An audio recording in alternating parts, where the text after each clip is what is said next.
Hello, friends. This is another episode of the program Empire of Lies, in which we talk about manipulation and disinformation in the Russian media. The big game, how Russian TV is imposing a new Helsinki model on Europe. In the latest episode of the talk show The Big Game, August 26, 2025, the viewer was offered a familiar set of theses, where the events surrounding the war in Ukraine are explained in terms of a global deal between Moscow and Washington, a qualitative leap, and the myth of equal powers. The participants in the broadcast enthusiastically described the meeting between Putin and Trump in Alaska as a qualitative leap that radically changed the level of relations between Russia and the United States. At the same time, a comparison with the Biden-Putin summit in Geneva in 2021 was used to discredit predecessors and emphasize that Trump allegedly takes Russia seriously and is not deceiving himself with illusions. The meaning is obvious. The Russian viewer must believe that Moscow is once again sitting at the negotiating table as an equal player, and Ukraine and Europe are extras. Dangerous parallels with Finlandization. The most alarming part of the broadcast is the parallels with the experience of Finland in the mid-20th century. Russian commentators almost directly call for a repeat of the Finlandization of Ukraine, territorial concessions in exchange for neutrality, and the rejection of military alliances. Propaganda reminds us that after the war, Finland won from friendship with the USSR, gaining access to markets and peaceful coexistence.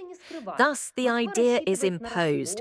Ukraine must come to terms with losses and the limitation of sovereignty for the sake of stability. Europe as an obstacle. Particular attention in the discussion was paid to the role of the European Union. Europe is presented as a bureaucratic Brussels elite that allegedly hinders the conclusion of peace, imposing unnecessary obligations on the United States and trying to keep Ukraine in the role of a military outpost. It is noteworthy that the presenters and experts do not hide the fact that Moscow is counting on a split within the EU. Sympathies are given to Hungary and Slovakia, as well as right-wing populists like the Alternative for Germany. At the same time, France, Germany, and Great Britain are portrayed as the main warmongers. This is not all of Europe. Therefore, there will be a further split in Europe between, say, Hungary and Slovakia and Western Europe. Because when we achieve peace, they will all come to us anyway. First, Eastern Europe will come, Central Europe will come, the South, the volcanoes. We will somehow deal with them again. You said that the Europeans are preparing for war. First there will be war, then peace. This mostly concerns, I think, Western Europe. Of course, France, Germany, and Great Britain act as a united front there. Great Britain does not want to allow this peace at all. It is a frontman in this whole team, which is trying in every way to prevent the signing of a peace agreement. And they will continue to peddle this agenda, but we still see some unrest in Europe.